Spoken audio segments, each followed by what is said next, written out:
ഇപ്പോൾ സംസ്ഥാനമെങ്ങും ആഘോഷ നിറവിലാണ്. പാതിരാ കുർബാനയും പള്ളികളിൽ പ്രത്യേക പ്രാർത്ഥനയും ഒക്കെയായി പ്രത്യേകിച്ച് വിശ്വാസികളും ഒത്തുകൂടുന്ന ഒരു സന്ദർഭമൊക്കെയാണ്. എല്ലാ മേഖലയിലും എങ്ങനെയാണ് ക്രിസ്മസ് ആഘോഷമെന്ന് നോക്കാം. ആദ്യം കൊച്ചിയിലെ കാഴ്ചകളിലേക്കാണ്. കൊച്ചിയിലെ വിവിധ ക്രിസ്ത്യൻ ദേവാലയങ്ങളിലും പാതിരാ കുർബാനയോടെയാണ് ക്രിസ്മസ് ആഘോഷങ്ങൾക്ക് തുടക്കമായത്. കുർബാന തർക്കത്തിന്റെ പശ്ചാത്തലത്തിൽ എറണാകുളം അങ്കമാലി അതിരൂപത ആസ്ഥാന ദേവാലയമായ എറണാകുളം സെയിന്റ് മേരീസ് ബസിലിക്ക അടഞ്ഞുകിടന്നു. അതിരൂപതയ്ക്ക് കീഴിലെ ഭൂരിഭാഗം പള്ളികളിലും പാതിരാ കുർബാന ജനാഭിമുഖ കുർബാനയായാണ് നടത്തിയത്. ഉമേഷ് ഇപ്പോൾ കൊച്ചിയിൽ നിന്നും കൂടുതൽ വിവരങ്ങളുമായി ചേരുന്നുണ്ട്. Umesh, happy Christmas, good morning. Kavya, happy Christmas, good morning.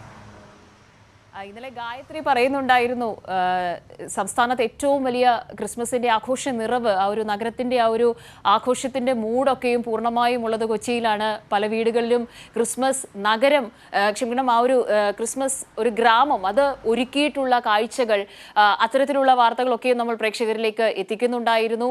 എങ്ങനെയാണ് കൊച്ചിയുടെ ആ ഒരു ആഘോഷ മുഹൂർത്തം പങ്കുവയ്ക്കാനുള്ളത്?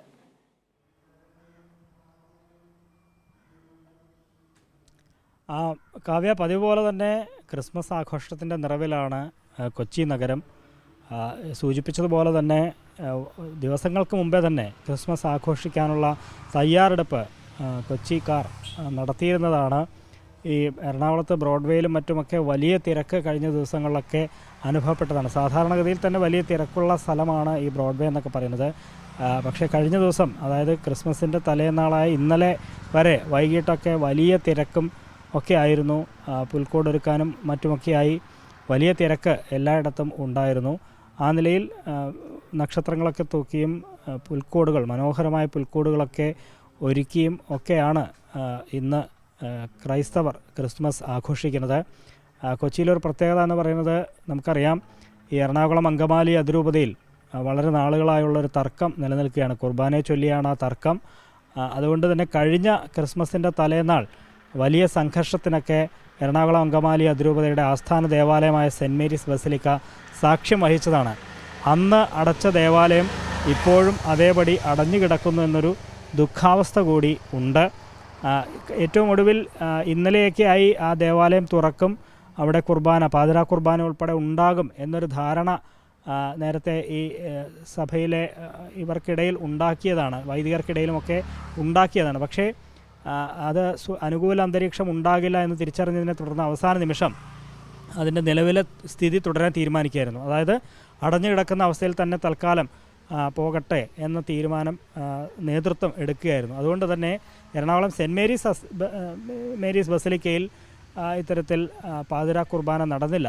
അതേസമയം മറ്റ് ക്രൈസ്തവ ദേവാലയങ്ങളിലൊക്കെ പാതിരാ കുർബാനയോടെ തന്നെയാണ് ഈ ക്രിസ്തുമസ് ആഘോഷങ്ങൾക്ക് തുടക്കമായത്.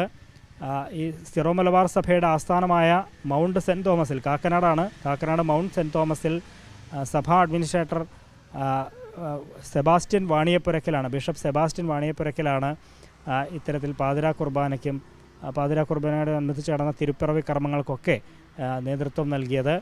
ഒപ്പം വരാപ്പുഴ അതിരൂപതയുടെ ആർച്ച് ബിഷപ്പ്, ലത്തീൻ സഭയാണ് വരാപ്പുഴ അതിരൂപതയുടെ archbishop doctor bishop Joseph കളപ്തിപ്പറമ്പിലാണ് തൊട്ടടുത്ത് തന്നെ, ഈ സെൻറ്റ് മേരീസ് ബസിലിക്കയുടെ തൊട്ടടുത്ത് തന്നെയുള്ള വരാപ്പുഴ അതിരൂപതയുടെ ആസ്ഥാന ദേവാലയമായ സെൻറ്റ് ഫ്രാൻസിസ് അസീസി കത്തീഡ്രലിൽ ഈ തിരുപ്പിറവി കർമ്മങ്ങൾക്ക് നേതൃത്വം നൽകിയത്. ഒപ്പം യാക്കോബായ സഭയിലും ഓർത്തഡോക്സ് സഭയിലുമൊക്കെ ഇത്തരത്തിൽ പാതിരാ കുർബാന, സഭയ്ക്ക് കീഴിലുള്ള വിവിധ പള്ളികളിൽ പാതിരാ കുർബാന തിരുക്കർമ്മങ്ങൾ ഒക്കെ നടക്കുകയുണ്ടായി. യാക്കോബായ സഭയുടെ പ്രധാനപ്പെട്ട ഒരു ദേവാലയമാണ് കരിങ്ങാച്ചിറ പള്ളി. കരിങ്ങാച്ചിറ പള്ളിയിൽ യാക്കോബായ സഭയുടെ മെത്രാപ്പൊലീത്തൻ ട്രസ്റ്റി ജോസഫ് മാർ ഗ്രിഗോറിയോസാണ് അവിടെ നേതൃത്വം നൽകിയത്. ആ നിലയിൽ വിവിധ സഭകൾക്ക് കീഴിലുള്ള ദേവാലയങ്ങളിലൊക്കെ ഇന്നലെ പാതിരാ കുർബാന നടന്നു. ഞാൻ നേരത്തെ സൂചിപ്പിച്ചതുപോലെ ഈ എറണാകുളം അങ്കമാലി അതിരൂപതയിലുള്ള ഈ കുർബാനയെ ചൊല്ലിയുള്ള തർക്കം, അത് ഒടുവിൽ ധാരണയായത് ഈ ക്രിസ്തുമസ് ദിനത്തിൽ ഏതെങ്കിലും ഒരു കുർബാന ഈ സിനഡ് നിർദ്ദേശിച്ച രീതിയിൽ ഏകീകൃത കുർബാന അർപ്പിക്കാൻ വേണ്ടി തീരുമാനിച്ചിരുന്നു. അതിൽ പാതിരാ കുർബാന മുതൽ തന്നെ തുടങ്ങണം എന്നുള്ളതായിരുന്നു സഭാ നേതൃത്വം നേരത്തെ തീരുമാനിച്ചത്. ഈ എറണാകുളം അങ്കമാലി അതിരൂപതയുടെ major arch bishop apostolic administrator അത്തരത്തിലൊരു സർക്കുലർ കഴിഞ്ഞ ദിവസം പുറത്തിറക്കുകയും ചെയ്തു. ക്രിസ്മസ് ദിനം മുതൽ ഏകീകൃത കുർബാന അർപ്പിച്ചു തുടങ്ങണം എന്ന ഒരു സർക്കുലർ പുറത്തിറക്കിയിരുന്നു. അത് പാതിരാ കുർബാന മുതൽ തന്നെ വേണം എന്നുള്ളതായിരുന്നു നേരത്തെ തീരുമാനിച്ചിരുന്നത്. പക്ഷേ അത് വലിയ പ്രതിഷേധം കണക്കിലെടുത്ത് പാതിരാ കുർബാന എന്നുള്ളതിൽ നിന്ന് മാറി ഏതെങ്കിലും ഒരു കുർബാന ആ നിലയിൽ നടത്തണം എന്ന തീരുമാനത്തിലേക്ക് മാറുകയായിരുന്നു. അതിനെതിരെ ഏകീകൃത കുർബാനയെ അനുകൂലിക്കുന്ന ഒരു വിഭാഗം വിശ്വാസികൾ ഇന്നലെ വലിയ പ്രതിഷേധം ഒക്കെ ഉയർത്തുകയുണ്ടായി. മാർപ്പാപ്പയുടെ നിർദ്ദേശമാണ് അട്ടിമറിച്ചത് തുടങ്ങിയ തരത്തിൽ വലിയ പ്രതിഷേധമൊക്കെ ഉയർത്തിക്കാണിക്കുകയുണ്ടായി. എന്തായാലും ഇന്നലെ പാതിരാ കുർബാന ഈ എറണാകുളം അങ്കമാലി അതിരൂപതയ്ക്ക് കീഴിലുള്ള ഭൂരിഭാഗം പള്ളികളിലും ജനാഭിമുഖ കുർബാന തന്നെയാണ് നടന്നത്. വളരെ ചുരുക്കം ചില ഇടങ്ങളിൽ മാത്രമാണ് ഏകീകൃത കുർബാന നടന്നത്. ഈ ജനാഭിമുഖ കുർബാന നടന്ന എറണാകുളത്തെ ഒരു പള്ളിയിൽ, ചിറ്റൂരിലെ സെൻറ്റ് തോമസ് പള്ളിയിൽ ഏകീകൃത കുർബാനയെ അനുകൂലിക്കുന്നവർ ഇന്നലെ രാത്രി ചില പ്രശ്നങ്ങളൊക്കെ ഉണ്ടാക്കുകയും ആ കുർബാന തടസ്സപ്പെടുത്താനൊക്കെ ശ്രമിക്കുകയൊക്കെ ചെയ്തു. പക്ഷേ പോലീസ് ഇടപെട്ട് അവരെ അവിടെ നിന്ന് നീക്കി അങ്ങനെ സ്ഥിതി ശാന്തമാക്കി പിന്നീട് കുർബാന തുടരുകയും ചെയ്തു. ആ നിലയിൽ ചെറിയ ചില സംഭവങ്ങൾ ഒഴിച്ചാൽ മറ്റെല്ലായിടത്തും പാതിരാ കുർബാന സാധാരണ രീതിയിൽ തന്നെ വളരെ മുഴുവൻ തിരുക്കർമ്മങ്ങളും നിശ്ചയിച്ച രീതിയിൽ തന്നെ എല്ലായിടത്തും നടത്തുകയാണ് ഉണ്ടായത്. അങ്ങനെ തിരുപ്പിറവി മുതൽ തന്നെ ക്രൈസ്തവർ ക്രിസ്മസ് ആഘോഷിച്ച് വരികയാണ്. ഇന്നും രാവിലെ ദേവാലയങ്ങളിൽ പല പള്ളികളിലും രാവിലെ തന്നെ കുർബാനയുണ്ട്. പലയിടങ്ങളിലും വിശ്വാസികൾ പള്ളികളിലേക്ക് എത്തുന്നുണ്ട്. തുടർന്ന് അവരവരുടെ വീടുകളിൽ ഇത്തരത്തിൽ വലിയ വിപുലമായ രീതിയിൽ ക്രിസ്തുമസ് ആഘോഷിച്ച് വരിക തന്നെയാണ് കൊച്ചിയിലും. കാവ്യ. ശരി ഉമേഷ്, അപ്പോൾ ഒരിക്കൽ കൂടി ഇതാ പ്രേക്ഷകരുടെ ഭാഗത്തു നിന്നൊക്കെയും ക്രിസ്മസ് ആശംസകൾ കൈരളിയുടെ വാർത്താ സംഘത്തിന് എല്ലാവർക്കും ഉമേഷിന് ഉൾപ്പെടെ വേറുന്നുണ്ട്. അപ്പോൾ ക്രിസ്മസ് ആഘോഷങ്ങളൊക്കെ ഗംഭീരമാകട്ടെ. നമ്മൾ മറ്റ് പ്രതിനിധികളിലേക്ക് കൂടി പോവുകയാണ്.